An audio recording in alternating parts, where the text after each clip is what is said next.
আমরা বর্তমানে আছি খুলনা জেলার দাকপ উপজেলার বারিশান্তি ইউনিয়নের ৭ নম্বর ওয়ার্ড খেজুরিয়া গ্রামে। পূর্ব খেজুরিয়ার এই সাইক্লোনে এখানে দেখেন আমাদের সর্বত্রের মানুষ একত্রিত হয়ে এই সাইক্লোনে অবস্থান করছে।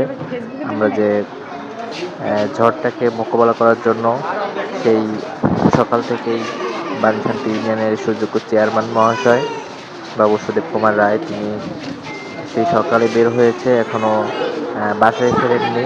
তার ইউনিয়নের প্রত্যেকটি জনগণের এবং প্রত্যেকটি ঝুঁকিপূর্ণ পরিবারের সাথে যোগাযোগ করার চেষ্টা করছেন এবং করে চলেছেন। পরিবার এই সাইক্লোনে ওঠানো হয়েছে।